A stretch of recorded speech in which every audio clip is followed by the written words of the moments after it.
Only Sketches About presents Only Sketches About Unidentified Flying Objects.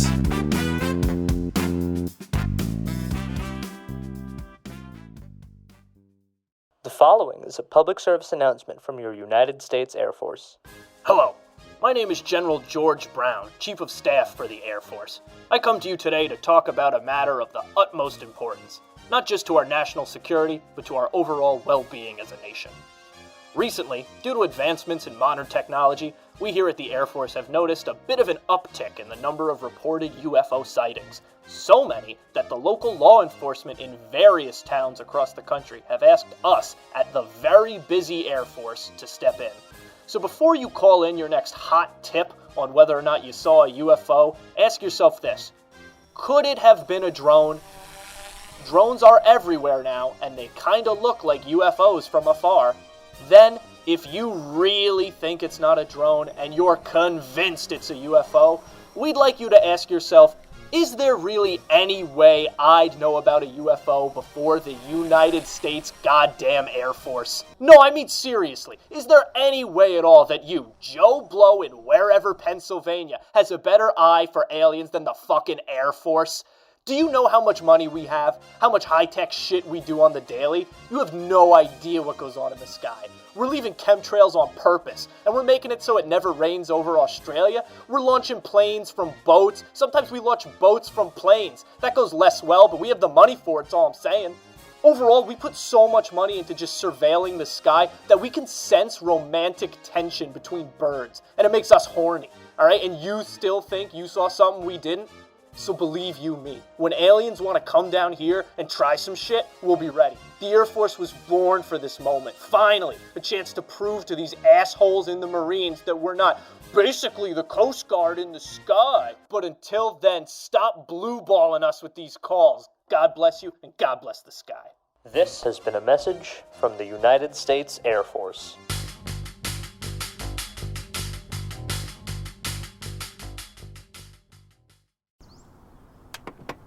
Unpacking is gonna be such a bitch.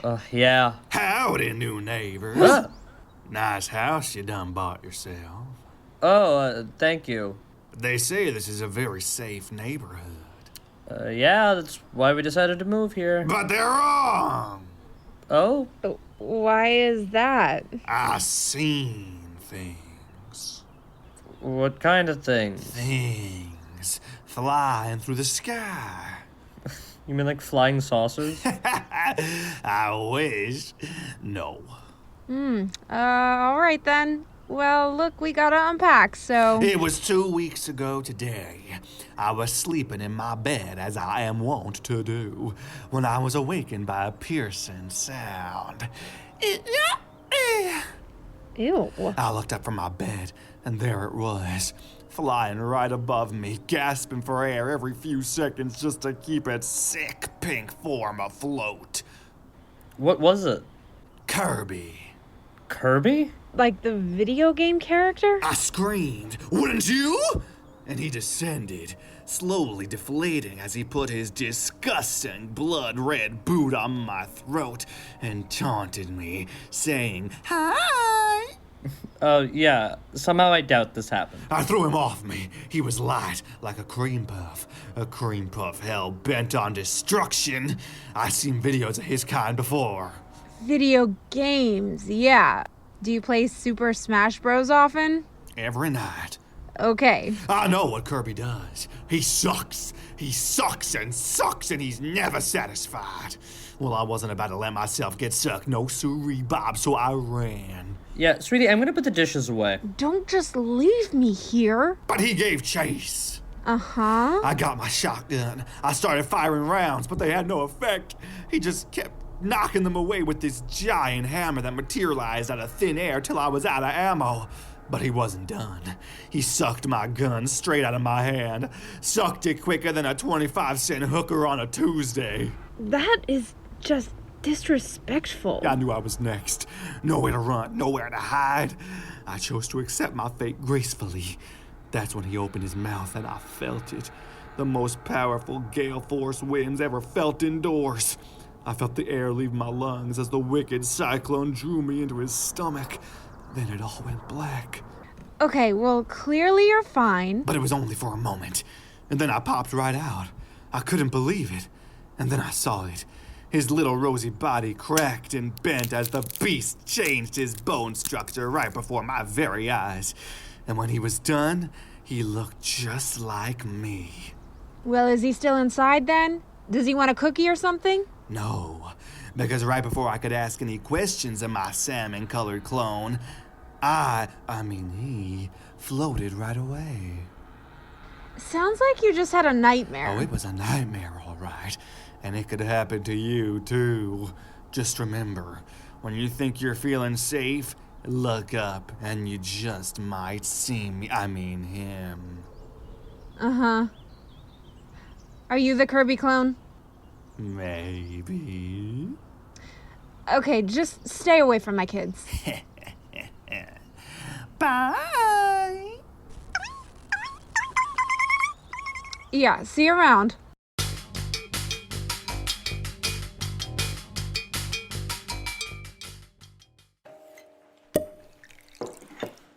Everyone, I want you to meet Alexis, my girlfriend. Alexis is my mother, Susan, and my father, Jasper. It's so nice to meet you, Mr. and Mrs. Randall. Thank you for inviting me to your home. It's lovely. Oh, of course, dear. We're just happy Jacob finally has a girlfriend. Well, it must be tough to find the time to date when you're the chief of surgery at the city's best hospital. Yes, well, it's certainly not the life we would have chosen for Jacob. Dad, please, not now. You see, Jacob comes from a very respected line of ufologists, and instead he chose to become I can't even say it, a surgeon. Ufologists? Is that some type of medical doctor? Is an ufologist a medical doctor? Most certainly not. It's someone who is an expert in ufology. It's someone who studies UFOs. And those are unidentified flying objects. Yeah, she knows that, Dad. Well, I don't want to assume. Alexis, every man in our family dating back 5 generations has been an ufologist. And my father was famous ufologist Quincy, Illinois. My parents arranged the marriage because they wanted me to be married into the best ufology bloodline. Between all of us Randall men, we've documented over 17,000 objects that we could not identify. Dad, please. Alexis is a cancer doctor. She's not interested in this made-up crap. Actually, Jacob, I find this fascinating. It's not every day you meet an ufologist. Please, Mr. Randall, tell me more about ufology. What? You see, Alexis, ufology is a pseudoscience. That means it's not technically based on any real scientific fact, but it's really fun, and people assume it's important because of its fancy name. That makes sense. It is quite fancy. Ufology. Okay, maybe it's fancy if you didn't spend your career studying the complex human body and all its scientific... Shh, Jacob, I'm trying to listen to your father. Alexis, why are you entertaining this crap? Oh, I don't know, Jacob. Maybe because I spent all day in the hospital under artificial lighting identifying small cell carcinomas over and over, feeling like I'm in Dante's Purgatorio. What? Where is this coming from? I went to med school for 10 grueling years. I can identify cancer from a mile away with my glasses off, and you know what? It's depressing as hell. I wish I didn't know what that lump is on your spine, but I do, and I hate it. I have a lump on my spine? Meanwhile, your dad's a UFO doctor out there finding things he could never identify and having the time of his life. Spaceships and aliens, and who knows? My nipples are rock hard just thinking about it. Alexis, for legal reasons, please don't refer to us as doctors, and still TBD on any alien-related UFOs. That's what we call them in the industry. But clamato, you get the general idea of what we're doing here, and I love that. Absolutely. Maybe I'm just having a midlife crisis right now, or maybe this is what I should have been doing with my life all along. Ufology. Ufology. First of all, no one calls them UFOs. And Alexis, I can't believe what you're saying. I thought you were a science girl. That's why I fell in love with you. Well, Jacob, maybe I'm not who you thought I was. If you can't support my dreams, I'm leaving you. You just found out about this 5 minutes ago. 5 minutes is all it takes to uncover the gift. You never did have it, son, but of course you can still change. Like you said, ufology takes literally no schooling whatsoever. Tom DeLonge became an ufologist after years of being the frontman of Blink-182, dear. If he can do it, you can. Come on, Jacob. You heard what they said. Let's run away from that boring old hospital and be ufologists together. I don't know, okay? Alexis, you're the only girlfriend I've ever had, and I don't want to lose you. I gotta think about this for a second. I mean, does it at least pay well? Oh, I don't actually make money doing this. It's really more of a hobby than anything. Your mother pays all the bills through her sugar baby business. Mm-hmm.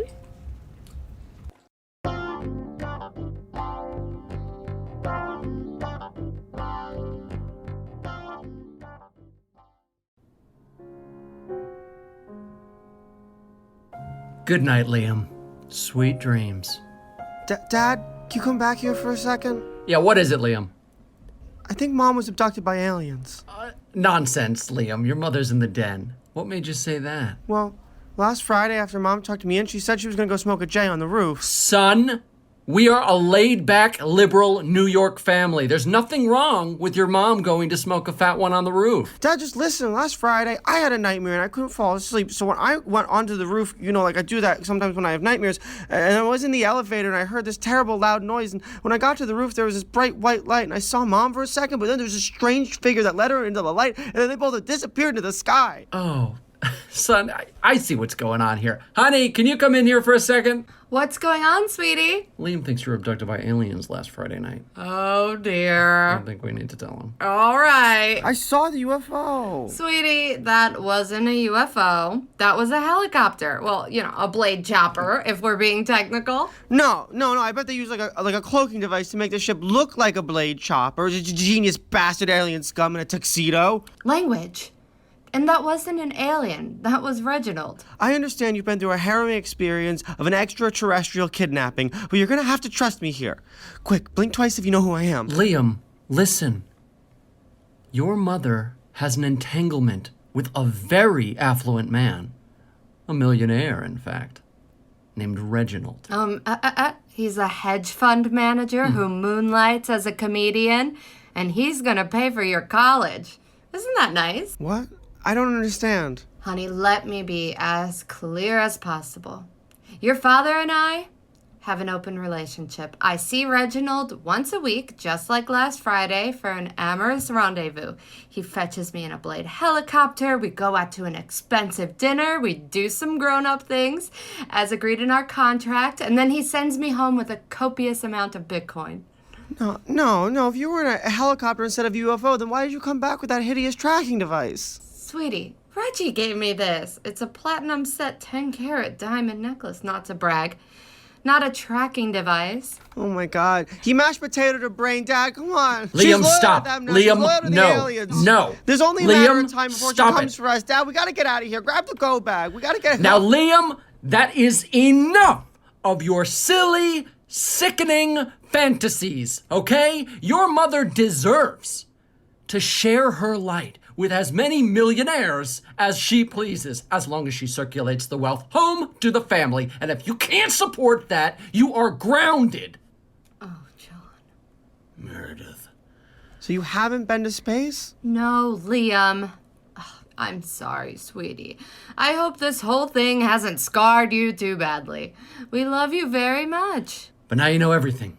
And we promise that we will be more honest with you going forward. Honey, are you okay? It would have been better if you'd been alien abducted. Liam, you apologize to your mother right now. Apologize. I'm sorry, Mom. Can I ride in the chopper? Oh, no, sweetie, no, sorry. Reggie and I, in there. They screw. All the time. Yeah. Lots.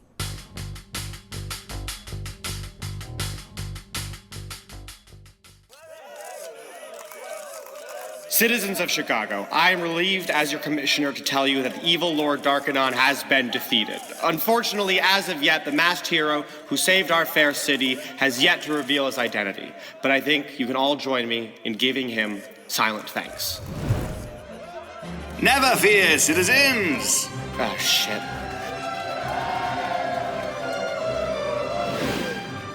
Greetings, Commissioner Tim Peters. Oh, hey!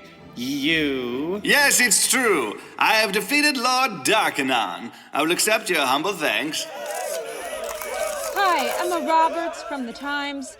What's your name, masked hero? Oh, well, surely our fine Commissioner Peters has told you. Hi, Robert Emmas from the Chicago Tribune. The commissioner said you were unidentified. Really? Yeah, well, kid, it's your first time saving the city. I didn't want to steal your big reveal. Tim, we've been working together for like 5 years. Why don't you just tell them? Because, like I said, this is your day. Okay, but it would really mean a lot to me if you told them. After all, you're the one that saved me from that radioactive fire that took my whole family. I did. Yes, then I lived with you and your family for 2 years as your foster until I flew away. Yeah, wow, that sounds hard to forget. Commissioner Peters, please tell us the name of your super foster son. Yeah, but that would be against the superhero cop code of conduct to tell them your real name, which is the only name I know you by, because I was there for your origin story as a young child. So but I can tell them that your official police superhero name is everyone give it up for UFO. Ooh. That's not my name. What? Yes it is. Because you fly like a saucer. It's because I fly and you can't remember my name, isn't it? What? No. No. I know your name. It's something like it's like Jack. It's James. Yeah, well that's like what I said. That's like what I said. You know, I thought of you as an emotionally distant father figure. James, wait. No. You can just call me UFO now. You can all call me UFO now. This is my evil origin story. We live in a society. What was his name again? I missed it. Jacob.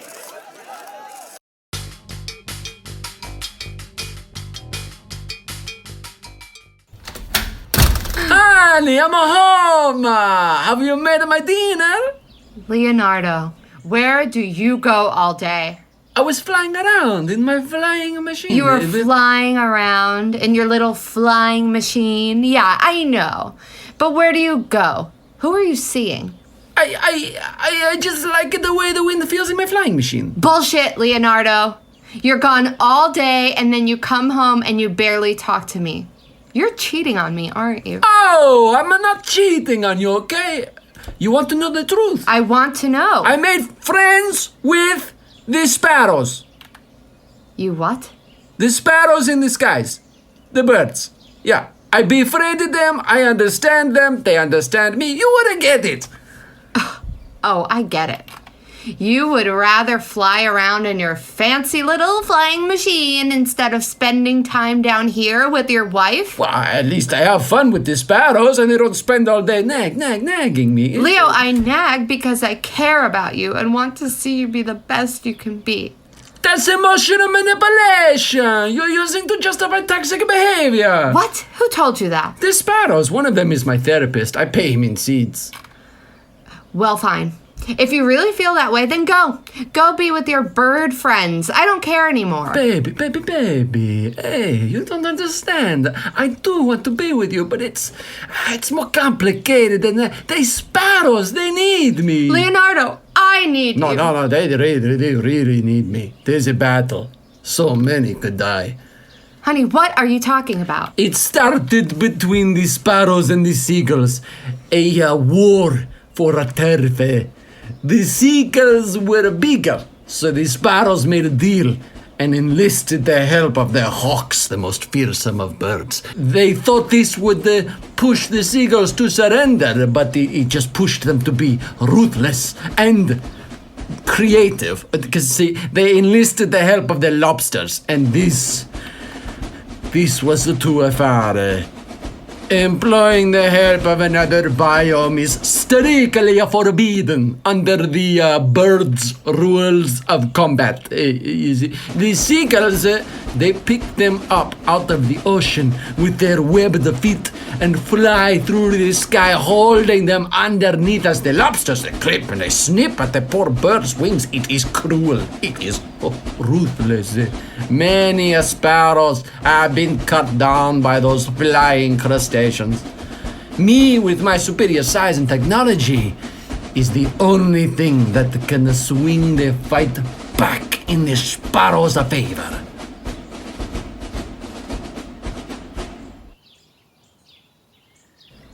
Is your side at least winning? No one is winning. It is a war. So what you're saying is that you can't come home and spend time with me because you're caught up in an avian sky war with sparrows and hawks on one side and lobster seagulls on the other, and your flying machine is the only thing that can turn the tide of war? That is exactly right. Honey, I think I'd rather you just be cheating on me. I am also doing that. With one of Yes, with one of these sparrows.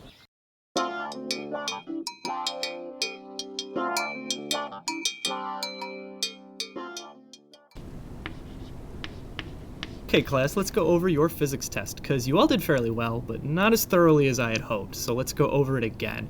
Question 1. If an object moves across the sky 60 meters in 2 seconds, what is the velocity? Joe. 30 meters per second? Yeah, hey Joe, if I told you that this question was based on a real thing that happened to me, that I actually saw a UFO move across the sky in my backyard at 30 meters per second last Thursday night, and then wrote a question about it, would you believe me? No. Okay, cool, sure. 30 meters per second then. Okay, question 2. If that same object then lands in your backyard and its velocity changes from 30 meters per second to standing still on my lawn in 2 seconds, what's the acceleration? Maddie? Negative 15 meters per second squared? Yeah. Hey, Maddie, let's just say that this question's based on true events. That the ship landed right on my lawn at 3:06 a.m. last Thursday, went 30 meters per second to absolutely still on my lawn in 2 seconds flat, right before my eyes. Let's say that happened, and it happened undeniably in front of me, and then my wife didn't believe me, and I wrote it as a question on a test. Would you believe me? Normally no, but given question 1 and this, yeah? Okay, bonus points for Maddie. All right, question 3. Is God real? Anyone, you all left this blank. Ricky, if I look God in the face and I saw him step out of his spaceship in my half-acre lawn at 3:06 a.m. last Thursday, March 13th, and he told me that he was real and his gospel would be my physics tests, would you believe me? Yeah. You idiot, that one was fake. See me after class. Shit.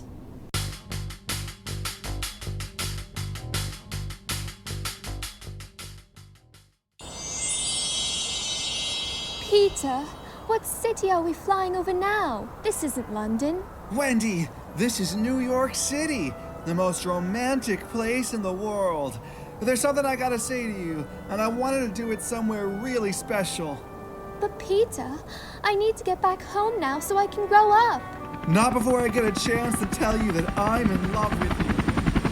Peter, what is that noise? Oh man, I think it's an NYPD helicopter. They're so annoying. I can't hear you.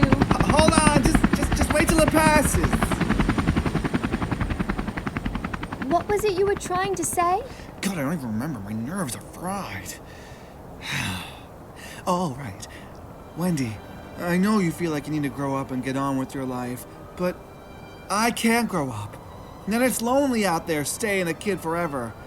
But I was just fine with it until I met you. Oh, Peter. And now I don't think I can stand to live without you. Because I love you. Oh, come on! Another one? It's 3 a.m.! I didn't hear what you said just now, Peter. Did you say you love Proust? I love Proust too. No, Proust is far too advanced for my reading level. I said... NYPD, drop the girl! What? No! You have 20 seconds. We have every right to be flying up here as you do. Says who? Says Captain Hook. Captain Hook from the 19th Precinct? Sure. Okay, carry on. Peter, I want to go back to London. I'm frightened by these steel dragonflies. Do you not know what a helicopter is? Never mind. I don't want to get sidetracked. I just gotta tell you this before it's too late. Wendy, I love you. And I want you to stay young with me forever. Oh, Peter, I don't know what to say. Say that you love me too. Say that you'll come live with me in Neverland. Peter, this is the hardest decision I've ever had to make. But I think Why are there NYPD helicopters everywhere? No, I will not let you ruin this moment for me! Captain Hook was put on paid administrative leave 5 years ago. Okay, so what? Go away! No, you're an unidentified flying object. We've been given orders to capture you and take you to Area 51. No, I won't go back there, not again. out of here, Peter. Fine, take my hand. Up into the stratosphere we go. Come back! Come back! Oh, you shall come back.